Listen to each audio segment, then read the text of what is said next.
In a world where news flies around every minute, you need the ability to relate and connect with what matters and stay up to date. Schengen Story Media News echoes as Africans in diaspora and back home leading English news network, one of the most respected and trusted sources for news updates on current affairs as it affects global Africa.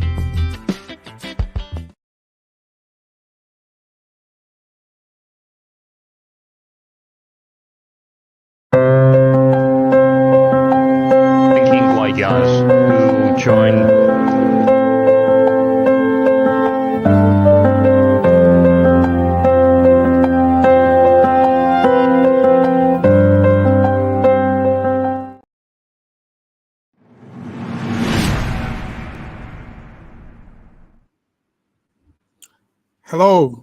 Hello viewers around the world.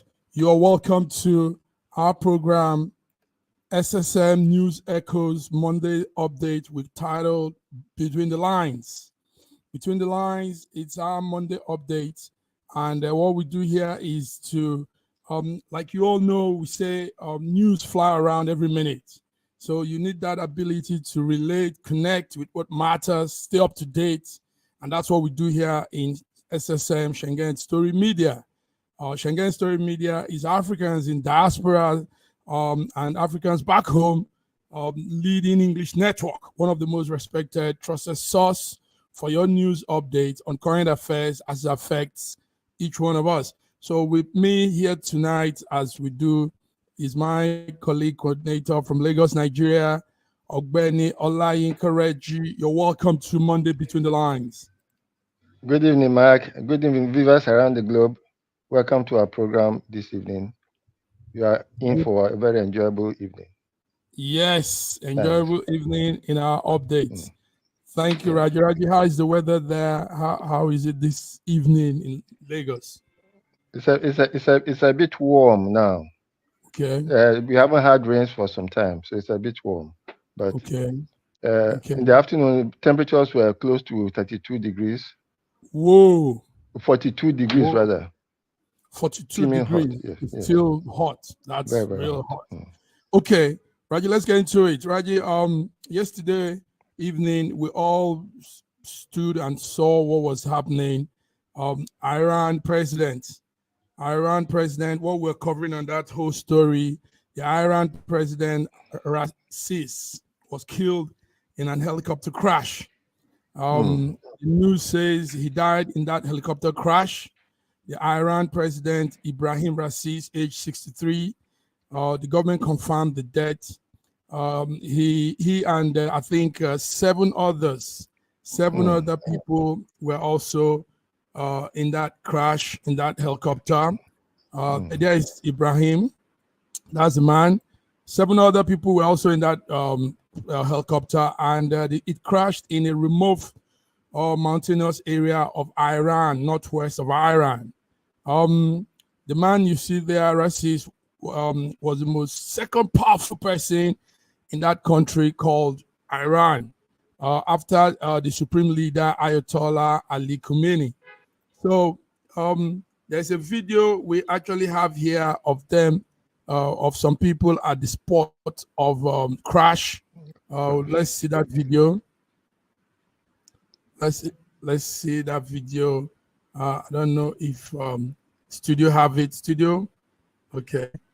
So anyway, what do you have about this story, Yinka? The crash, the Iran president have died. You know, there's something interesting about it all. When this thing happened, Yinka, there was okay. Let me hear your initial update. What do you have on this story? Honestly, I was praying that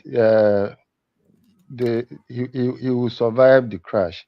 I was praying that there wasn't a crash in the first instance, and that probably the helicopter was forced to land. But unfortunately, by Monday morning, we got to hear that there was a crash, and he has perished in that crash with the foreign minister and other dignitaries. My heart goes to the people of Iran about this unfortunate accident, and my condolences to them all. I mourn with them. Because Iran has been showing serious developmental steps that has actually gladdened my heart among the Middle East countries. Yes. Yes. Okay. While we continue with the gist, let's bring in our diva from London, UK. Our diva, Fiona. Are you there? Hello. You're all smiles this evening. What's happening? Hello. Good evening to the viewers. Good evening, Saraji, Mr. Mac. Yes. Good evening, Fiona. Good evening, Fiona. You're welcome. So yes, Raji, there's something, Fiona, we just started, you don't miss much. It's the Iran situation, the Iran tragedy, where the president, Ibrahim Raisi, died in a helicopter crash. 63-year-old man, second most powerful person in that Islamic Republic after the Ayatollah Ali Khamenei. He died also alongside with 7 other people, 7 other officials in that mountainous area of Iran. Now, gentlemen, listen to this. While we were all talking about the death, the streets of Iran had some people celebrating, Raji. Some people were celebrating the death of the man, Raisi. Some of these people were victims of they say he had some torturous regime. Some people in his regime were killed. Some people suffered a lot. So they were rejoicing. We're trying to get the studio to play a clip of that rejoicing. And it is really strange. Let's see that clip. Let's see what's happening. Reaction on the streets of Iran.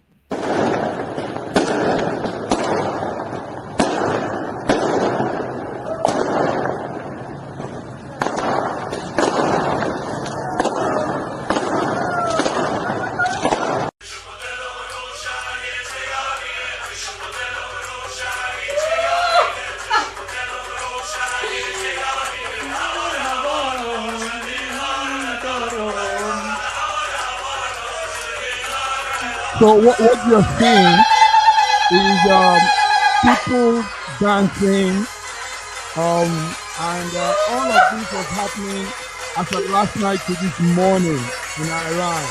با همین چمدونا برمیگردیم. اینا اون عکسایی که گفته بودم. Like I said earlier, some of these people said we found out from our investigation. These are people that actually had some not too pleasant experience on that racist regime. They said families were killed, some fathers were tortured to death, and some not very good stories. So imagine somebody has passed on and you're celebrating. I mean, fireworks, boom, boom, boom, everywhere. Fiona, are you following the Iran situation?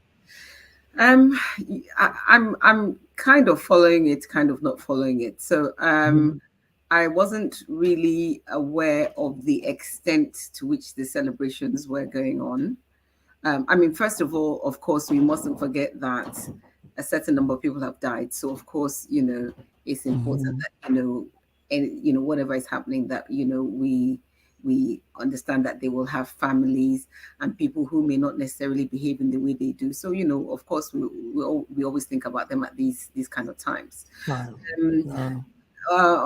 Unfortunately, his regime has been responsible for deaths of believed to be responsible for deaths of over 30,000 people. So I think I understand the sentiment of some of the people on ground as to what's happened.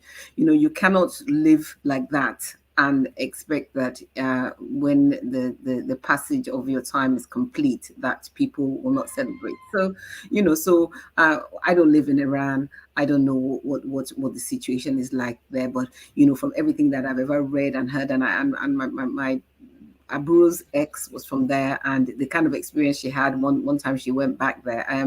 It's not the easiest place to live in. So I understand why, some of the populace are celebrating, and for all the 30,000 people that I've mentioned, I'm sure that their families also have, not too good sad feelings. Yeah.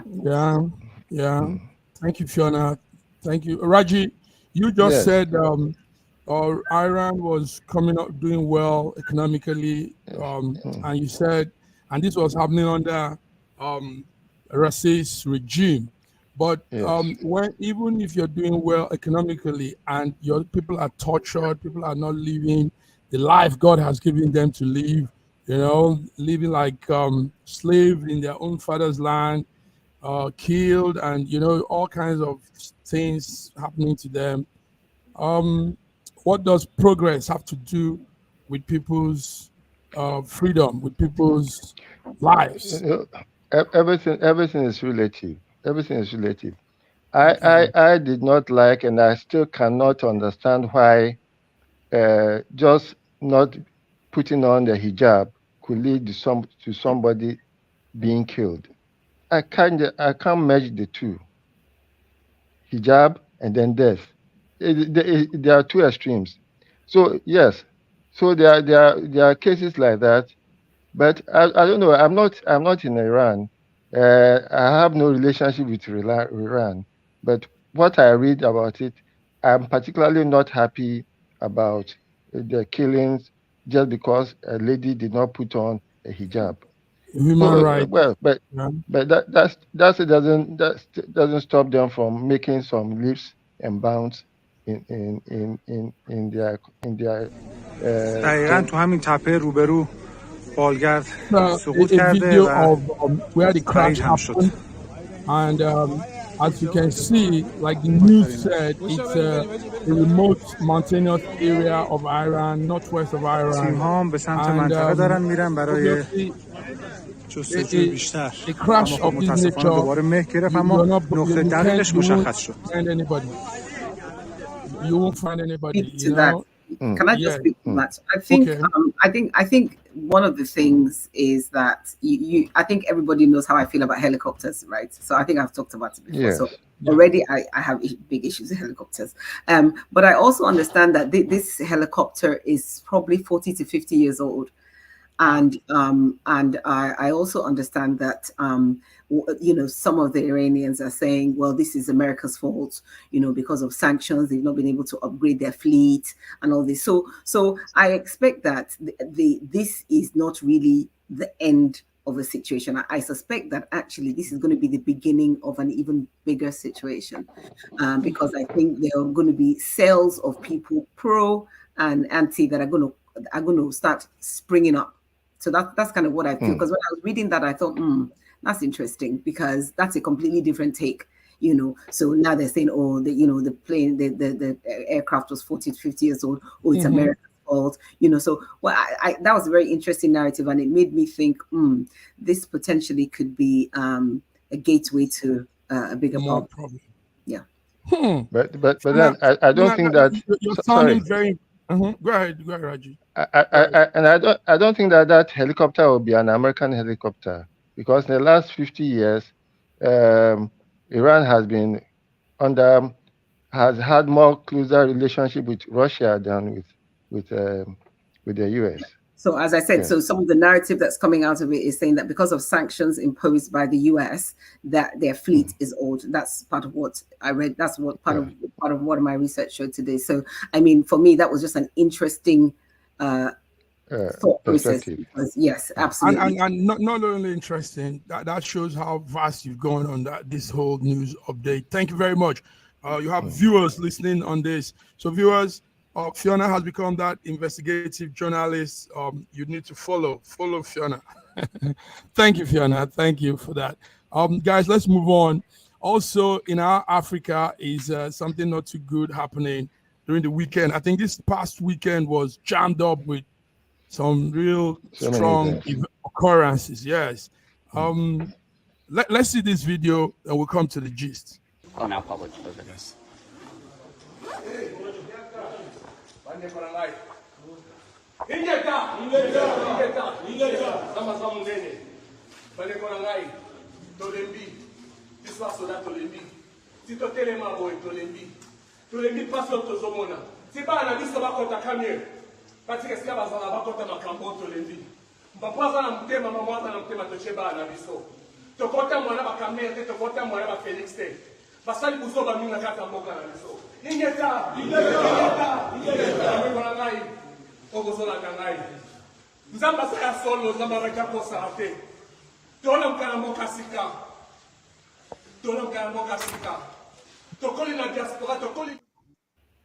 Okay, let's make it short. What you're seeing there is how it played out. This was the initial movement. From there, they went in to attempt that coup foiled. Now we're talking about DR Congo. DR Congo is that Democratic Republic of Congo, as it's called. Also could be called Congo Kinshasa.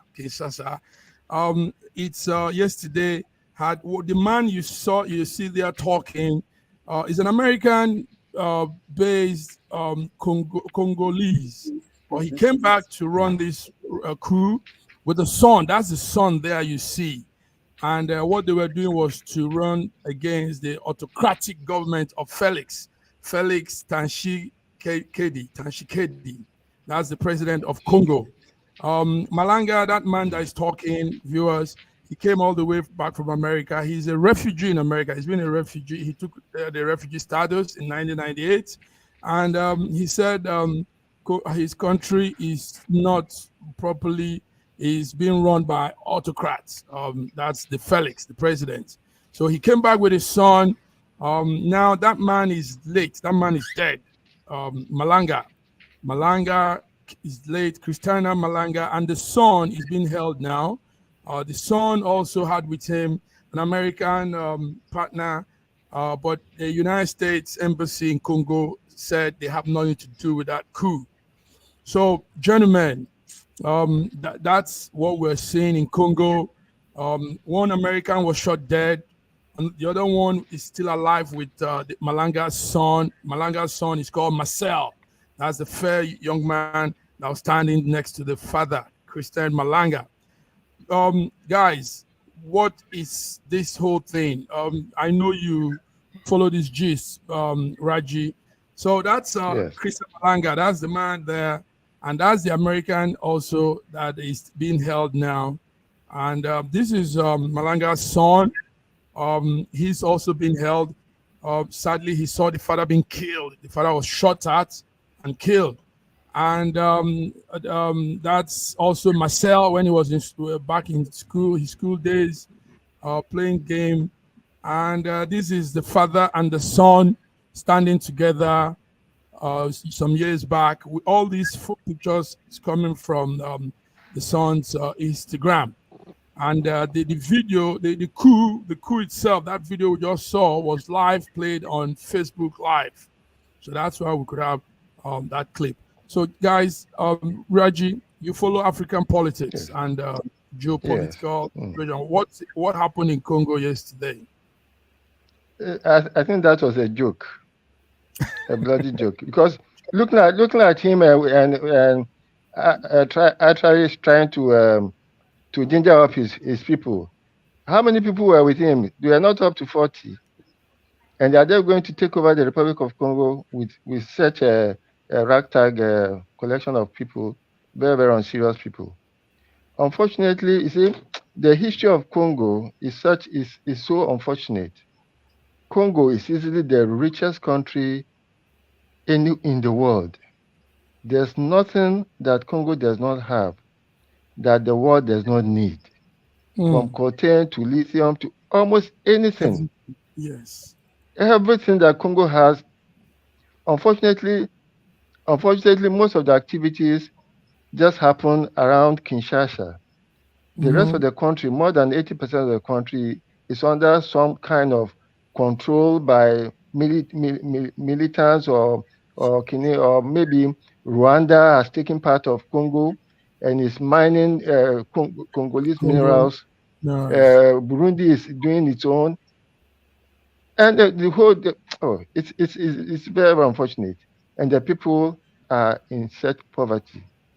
From the days of Leopold, when Leopold of Belgium took Congo as his own colony, up to today, more than 20 million people have perished. Oh. The first genocide that happened, which the world is not talking about, happened in Congo under Leopold. where more than 20 million Africans were killed. Most of them had their hands amputated because they could not fill the quota of whatever it was that was given to them. You know, the case of Congo is so sad, and America's involvement in Congo has always made the Congolese issue very, very difficult to solve. Up to the point that when Congo got its independence, Lumumba would have been head of state, but because of American duplicity, Lumumba got killed. Okay. The Secretary General of the United Nations was also killed in that Congo, just because America did not want any oversight of whatever the activities they are going to do. America has been in charge of that country for Thank you, Raji. Raji, yes, up to date. And taking all resources of Congo. Yes. Now, yes, you said ragtag soldiers that wanted to take over a country, but they were not really ragtag to that extent. I mean, they had real heavy weapons, ammunitions with them. But the thing is, more allegiance, more soldiers were on the other side, and they had their allegiance to the president, Felix.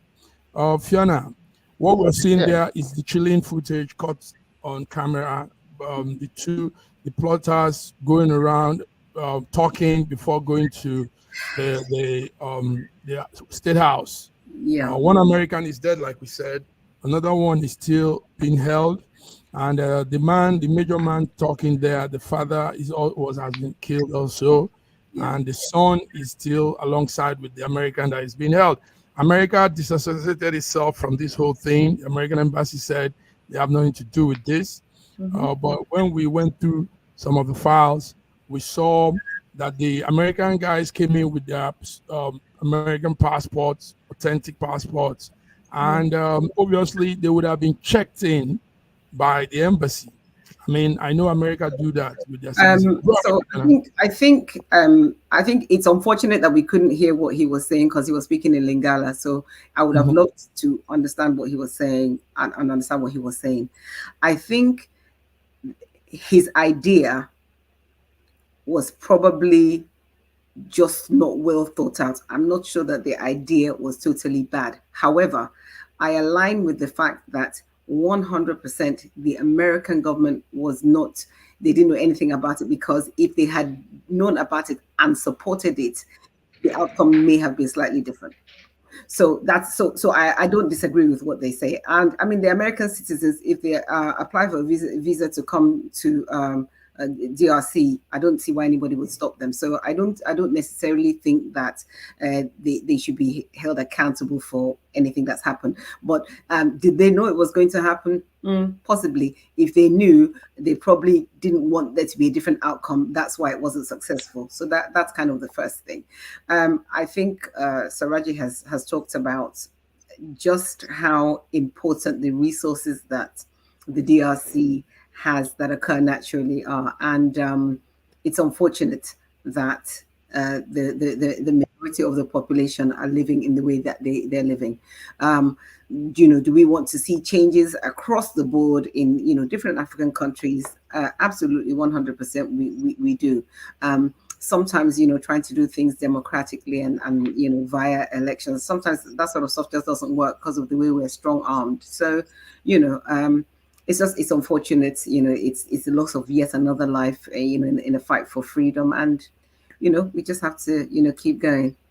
They're American citizens, so I don't know what the next step will be. I know that America is dissociating themselves from what's happened, but I'm sure there'll be something. I think they've said something about they'll face the full extent of the law as far as America is concerned. So we'll just have to watch this space and see, really. Wow, another good take, good view. Before we go on, let's bring in our man, Dr. Godwin Ibe, Moscow, Russia, chairman for the NIDO community. Godwin, how are you this Monday? Oh, I'm good, thank you. And how are you? I'm well. Thank you for having me. Thank you, viewers, for tuning in. Yes, Yeah. and we have some viewers here with us. I saw your real-time input on some of the news going on today. A lot of things have been bombing every corner.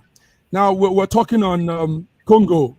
Raji said some real nice things, and Fiona has cropped it up.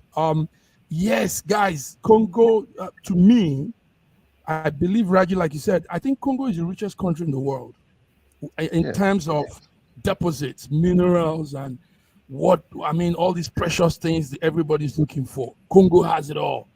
Godwin, Congo went through a strong shake-up yesterday, a foiled coup. The man involved is dead now. His son is being held, and some Americans are all being held with him. And what will you say about the regime? They said one of the things the video was saying, Fiona, is the regime of Felix is autocratic. It's autocratic. That was one of the reasons our man Malenga, that is dead now, Malenga was saying. Godwin, were you monitoring from your corner Congo, our beautiful Congo? Yes, it's no secret here that Congo is one of the richest in natural resources. But if countries were really rich based on natural resources, then we wouldn't be speaking about it right now. Highlighting the iron. But it's ironical they're one of the richest in terms of natural deposits, but one of the poorest also in the world. It's very sad to see this kind of coup d'etat happening, but they all seem to be pointing to one particular party every single time, and that's I hope that's not true this time around, as Fiona has tried to point out. I hope, but it's not good for the world if destabilization forces or state actors are destabilization forces in all parts of the world. It only takes to the interests of two great powers to misalign, and there will be another conflict hotbed. This is just the tip of the iceberg, because the coup d'etat is like one person change of government. But if a particular strong geopolitical power feels wronged about it, then they will definitely try through asymmetric means first of all, before symmetric means, to try to, and that's just beginning of another conflict zone. So we really hope that people be allowed to self-determine themselves and solve their political problems locally. We don't need more immigration and emigration from all centers of the world, and all leads to Europe and then the United States. Thank you, guys. Thank you, guys. Let's go on a small break. We'll be back. More juicy stuff. Like we do here, viewers. It's between the lines. When we bring an issue, we put it out and look at some hidden ciphers in it. So let's come back, guys. Thank you. Thinking white guys who join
Yes, Between the Lines. You're welcome, viewers. We are back here Monday, 28th of May, 2024. We're here doing our updates, Monday updates, SSM. Guys, thank you for being around. Now let's move on to some other stories. This evening, this midday today, the International Criminal Court says they seek arrest warrant against 2 people. It's good they are bringing a balance like that. Sinwar and Benjamin Netanyahu, 2 people have been called out for war crimes over the October 7 attack and the Gaza war. Let's bring out those people. So, gentlemen, Godwin, I saw that you also brought that update. So the International Criminal Court is seeking arrest warrant for these people. Yahya Sinwar, that's the Hamas leader on your right there, and Israel Prime Minister Benjamin Netanyahu on charges of war crime against humanity. This all started from that October 7 attack on Israel and the subsequent war in Gaza. So let me hear from you guys. Let me start with Raji. It's a fair warrant. No, I think you should start with Godwin. No, I think he should go last because he will have the Ganser Magilla thing. So Okay. Tell us, Okay. Raji. It just shows how much the world is afraid of Israel, because I don't see any war crimes on the side of the Hamas. All the war crimes have been perpetrated by the evil Netanyahu and the evil Zionist government of Israel. All the crimes have been perpetrated by the evil Netanyahu. Okay. Anyway, this warrant has been issued, and it marks the first time actually that ICC has targeted top leaders like this. And the allies of America. Is it the first time? I mean, no, somebody that is close to America. Benjamin, Israel is an ally of America, and this is the first time I think I'm hearing this. But this now puts our man, Russian President Vladimir Putin, in that same issue. Remember, the ICC also issued arrest warrant over.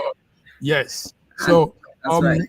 Florna, let's hear you. What do you think? Yeah, so I mean, just to speak to that point, and I think that there's also a Russian arrest warrant out for him. So I mean, it's whatever. So I mean, Karim Khan is known for his human rights space, in terms of law, in terms of legalese, in terms of all these things. So he's extremely well established, and obviously with his current role in the ICC, he's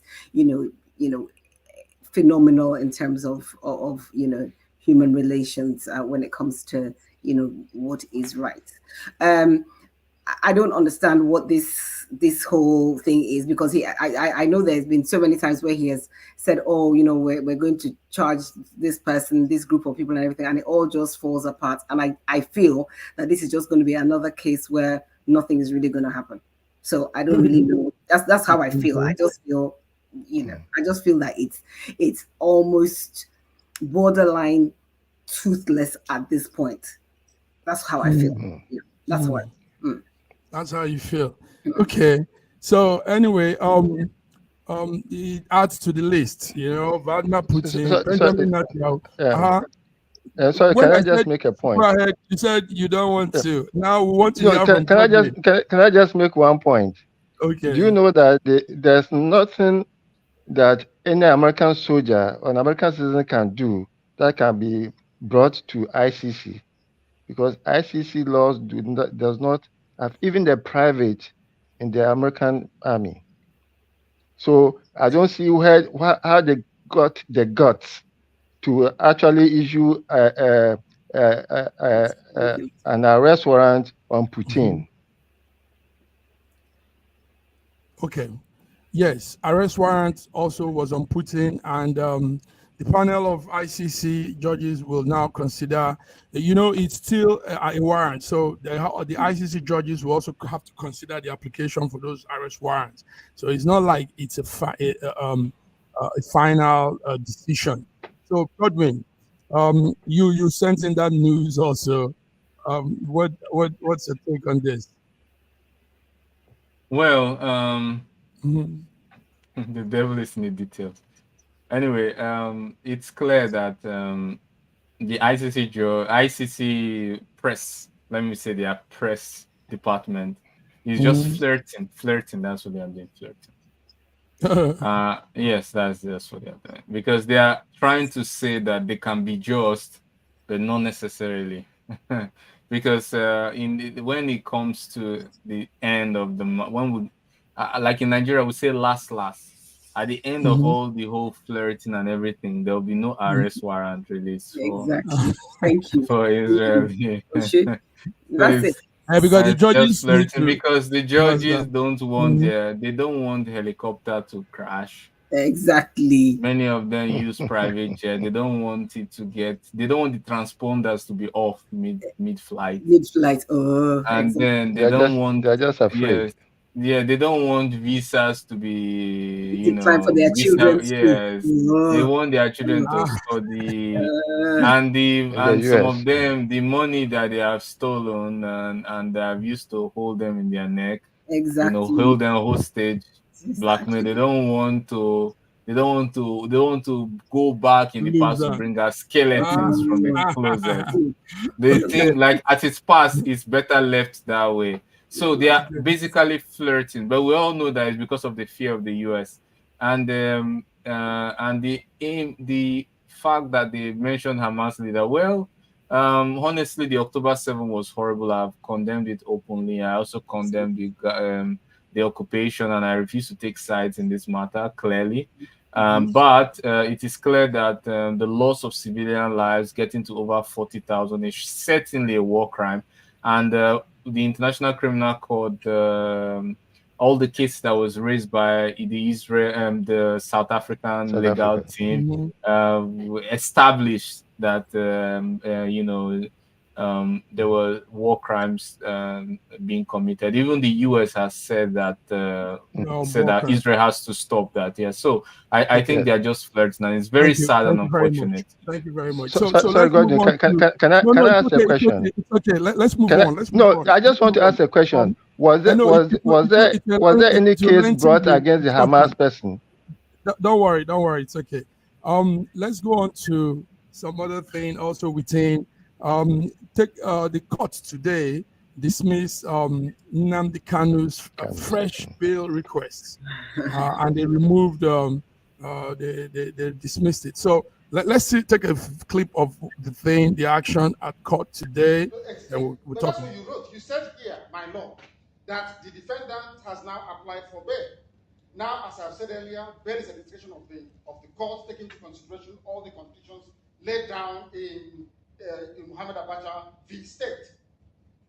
At this stage, I am of the opinion that to make or take a stand on the bail application without first hearing and determining the issue that is glaring in the face, which is the absence of the defendant from the court since 25th of April 2017 until he was produced on the 29th of June. My lord, which was exactly what the Supreme Court did.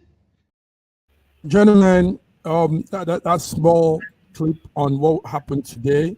The judge said that they've dismissed all of that fresh bail requests. That's Justice Binta Nyako of the Federal High Court in Abuja. Now, my take is this: that was Kanu representing himself, Do we want to go through all of this again, all over again? When the initial court ruling was said to let this man go, I mean, what's happening here? Raji, tell us Yes. what's happening. Right. You see, what I would have wanted was for the case to go on, because there's no way that Kanu will be given another bail because the last time he was given bail, he jumped bail. Bill, exactly. And so historically, why is he asking for bail again? Let them go through the case instead of asking for a bail. Let a case. Let them go on with the case. Let them go on with the case. Asking for a bail. Fiona, you said exactly, but take note that he jumped bail, yes, earlier, yes, and escaped out of the country.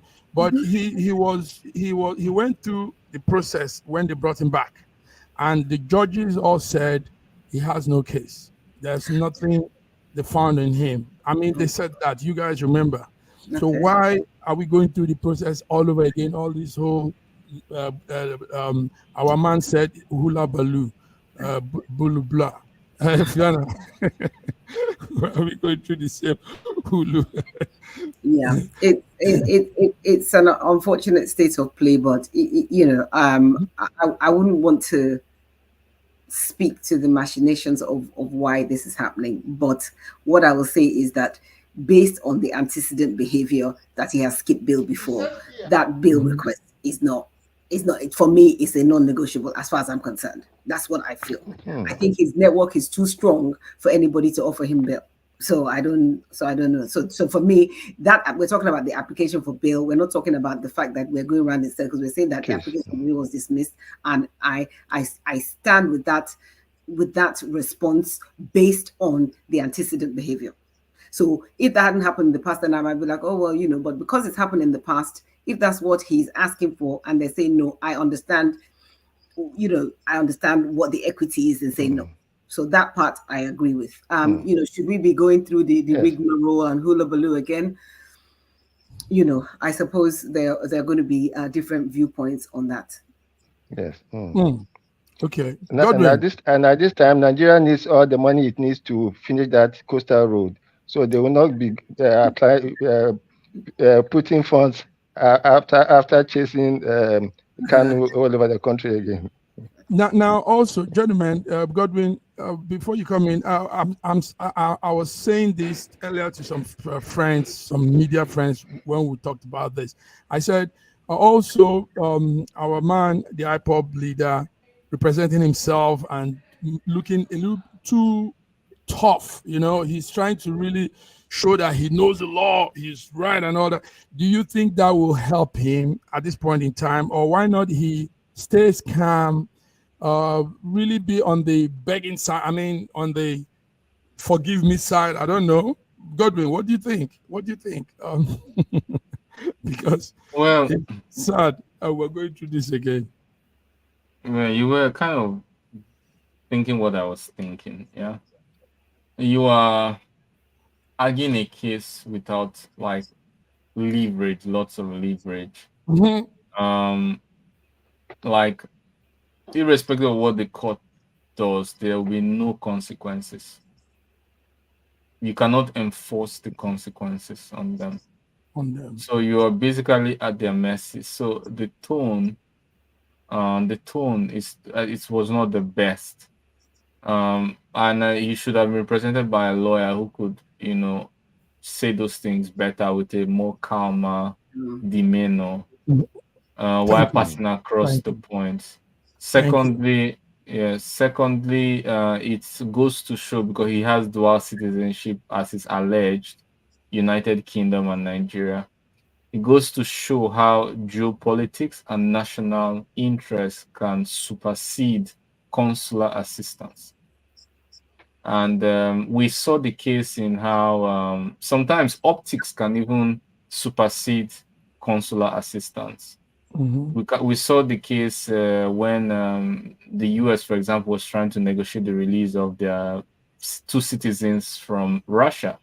And they negotiated the release of basketball player Brittany Griner in place of US Marine soldier Paul Whelan. Just because she ticked the boxes and being, I don't know, all the woke boxes or whatever. But it seemed so queer, so out of this world, so interplanetary, decision. But yeah, we can see the same. Not just the Nigerians are treating him the way they want. We also see the UK being absolutely mum about their citizens. So yeah, it just shows how lots of interests, double standards in the world, and how national interest geopolitics even supersede consular assistance and legal logic. Let me put it this way. I think it's a bad, This you put well. He needs to have he needs to change the presentation. He needs to come calmer. Yes, nice one, George, Godwin. Guys, let's move on. Thank you very much for that. Thank you. Let's move on to other issues too. This morning also we had our former president, Nigerian former president, Jonathan Goodluck Jonathan, making a real loud noise and saying he needs a truce in Rivers State politics crisis. He's asking the governor, the sitting governor Fubara, and the former governor Wike to please work together and stop this whole thing. So, guys, don't you think it's something worth saying? I mean, yes, they need to calm down. Huh? Go ahead. Yes. So yes, they need to calm down. I agree. I align with that. Because I think we talked about this last week, and we talked about how the people of Rivers State are the ones that are feeling. They say when two elephants are fighting. So it's the people of Rivers State that are really feeling this. However, what does it mean that a governor who has left office already should be working in partnership with the governor that's sitting? If the governor that's sitting is ready to work on his own, what exactly does that, what is the narrative, and what does that speak to? That lends itself to a very, very different arrangement, which then means that if we have an outgoing governor, by definition, he is now operating some kind of coercive control on the new governor. Surely this is not, surely this is not right. And I've spoken to so many people in the space. Sim Fubara, he's an ingrate, blah blah blah. He's going to really suffer it. And I'm thinking to myself, so is it that this man will not be allowed to just rule in peace? Is that what we're saying? Because what should be happening is people should be saying, listen, you're managing the FCT, so can you just busy yourself with that, and let's all busy yourself with River State? So to me, absolutely, I agree there should be peace. Of course, that's what I want for River State more than anything. But I think we also have to look at the unsaid things, the things that are not being said. And that's something that really needs to be explored properly. That is this what we're dealing with? Because if that's the case, then what are we doing? What are we actually doing? If that's the case, then but we know, Fiona, and you know too, that River State is like that golden hen that lays the golden egg, and So yes, who runs Rivers matters. River State is not your ordinary state. Yinka, tell us. Our man said the governor, the former president, stepping in, and I think. Everybody should step in and tell them to. Because like Fiona, I've always said, this whole prop thing affects the citizens. Nothing moves when these two people keep going back and forth. So tell us. I think if those who are intervening in the process are supposed to be good people, they will talk to Wike to lay off. To lay off. Yes, you are no more the governor of River State, so you can't call the shots. Okay. And historically, I think it's just karma catching up with Wike, because he did worse to those who brought him to power. Oh. He did worse. He essentially decimated whatever Amechi had. In fact, there was no PDP principal who did not get the bad end of Wike's tongue, especially after he has drunk his $10,000 whiskey. He talks anyhow. I think it should be reined in rather than looking for peace. talk to him to lay off. You are no more the governor of River State, and whatever you thought you had as structure, you do not have it anymore. Things have shifted. Things have shifted. Godwin, have things really shifted? Because the Wike still has his eyes on the presidency, probably 2027, and he needs to keep those structure he laid in Rivers. That's what he needs to take up when he's climbing up again. So having control over River State matters to him. Godwin, tell us, what do you think about this? Well, the first thing I'll say is there's a power vacuum. Mm. When you have a strong leader, you usually don't have those kind of vacuums. I'll give you an example. We know in Russia we have a strong president who is loved by the people. You would never see two government officials in public, exchanging words, not to talk of this kind of thing. Similarly, you see it in any place where there isn't a power vacuum, where there's a real hierarchy and whoever is leading really paying attention to what's going on in the regions. Secondly, it's about Nigerians who are supporting this division, choosing sides, or maybe do I say the wrong side, not being too used to mediocrity. Like when you've been out of the country, for example, you see how things work.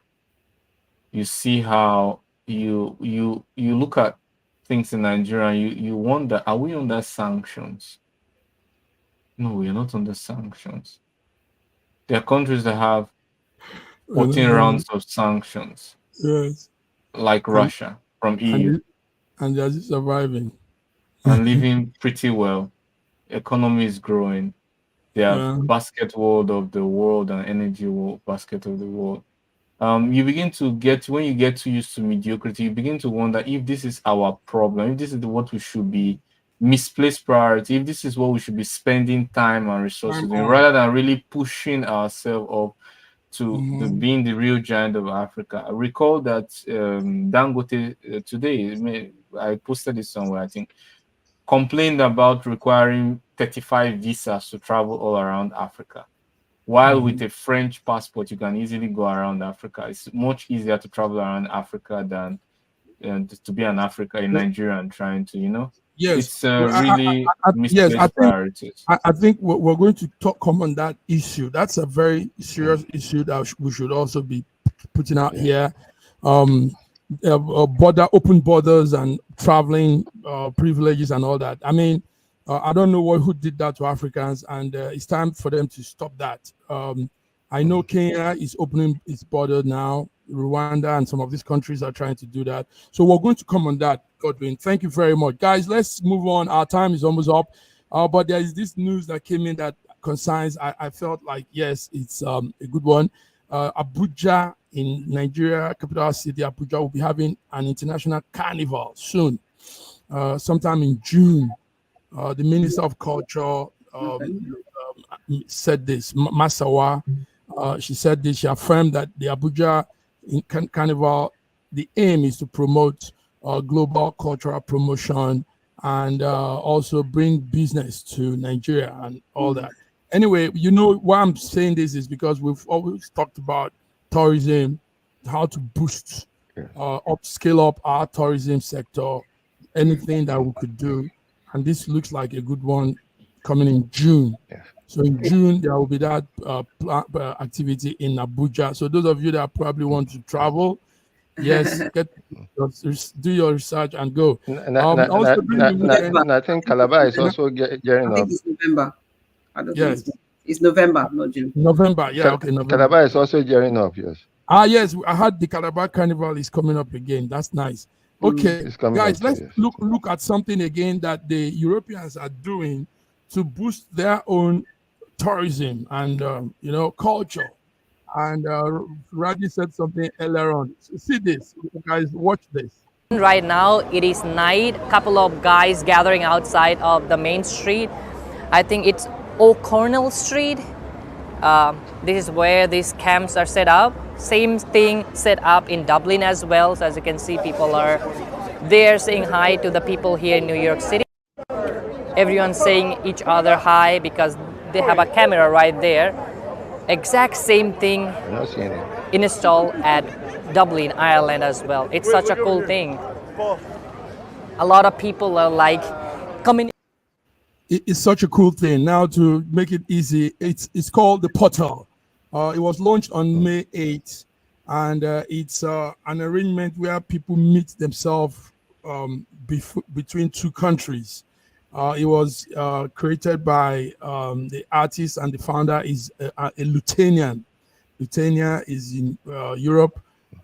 Now, what that thing does, it provides window, real-time window, like you're watching real event on your, on the mirror between two locations, allowing the people to meet outside, their circle, beautiful arrangement. So they started with New York, and New York had a mirror with Dublin. So people in Dublin were seeing people in New York real time. And the plan will be, we're going around Europe, we'll be coming to also Western Europe, Italy, Spain, and all these countries. Will be seeing, real-time events with other countries. So I think it's a beautiful thing. Now, why I'm bringing this up is Raji said something interesting earlier on. Raji, let's hear what you said. Yes, I said my great-grandfather used to talk to his children by just looking into a pot of water, and you could see them and talk to them. It was we love that technology, but what Raji is telling you is that Africa actually had this invention. Yeah, the portal before. The portal. So we look into mirrors, we look into crystal ball, we look into water. A pot of water, and then a calabash of water, and then. I don't really. Sorry, I'm a bit of a realist or whatever. I don't really understand I don't know why there's a big now. Don't get me wrong, very cute, whatever. I don't really understand what this is, to be honest, and why. Because I've got absolutely no desire to stand outside and look at a bunch of people in Times Square. So I'm curious.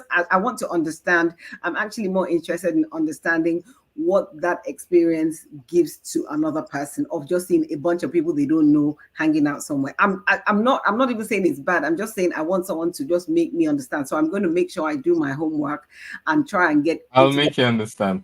Okay, God will make her understand. Thank you. Yeah, it's the there's a lot of interest in randomness especially in terms of dating and meeting, how do I say, making acquaintances. Remember, there was also something like this, but the portal was on the internet. It was called Russian roulette, by the way, right? Okay. Where people from different countries will just come on the website, you pick somebody in random, and then you begin to communicate by webcam, random, Random. Sometimes you could do some particular. It's just a kind of Russian roulette thing, but in real time now, not like real time, but I mean physical location instead of online location. A lot of people like that, the dynamics. It's the adventure of talking to someone. Just he could be anything. He could be anything. And then you try to navigate through this strange personality. Sometimes with some aim, some agenda, or maybe without some agenda, just going with the flow. But for some people, it's quite interesting. I don't understand, but it's a public place and people are just standing there, right? Or am I misunderstanding? Okay, let me add to what Godwin said. Godwin said it beautifully. The human nature, Fiona, you know this, likes interaction, engagements, and want to see. Everybody wants to see. Some people want to see what you're going to eat tonight for no reason. That's how we are. So anyway, the portal is just about seeing New York or anything. It's people too it's just randomness. It's just whatever. randomly That's looking fine. at themselves. Let me add something. Let me add something. There's a trend called satisfyingly odd. Have you seen that this hashtag trend on the internet? I've not, Yes, but These are all kind of Uh-huh. strange videos that make no sense, No but just sense at all. satisfying.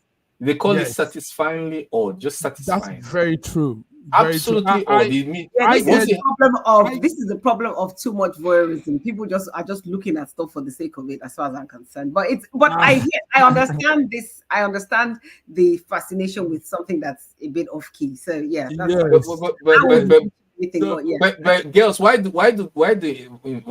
why do young girls below the age of 30 like the bad guys? Yeah, it's not a stereotype. It's actually like a backed up by statistics. So, why do people drink or smoke? Why do it's all people just like yes, guys. you Listen, can't find logic in it. it's fun. It's been fun hanging out with Chasing the you. adventure. We have done. Listen, you and Fiona, you talking. What we're doing is like that. This is the portal. Connected to different parts of the world at the same time. We're talking. We're engaging. This is our own portal here, and it's fun. Thank you, Raji, for coming on to our own portal. Thank you, Thank you, Godwin, for coming to our SSM portal. Thank you, Fiona. So, viewers, thank you for staying by. Thank you for tuning in. We're here. It's been Between the Lines, and we'll be back Wednesday for our African Global Update. So until then, have a beautiful day. Go get connected to the portal, Fiona. There'll be no chance of that. But okay. All right, then. Thank you. Thank you, guys. Have a good week, Bye-bye. everybody.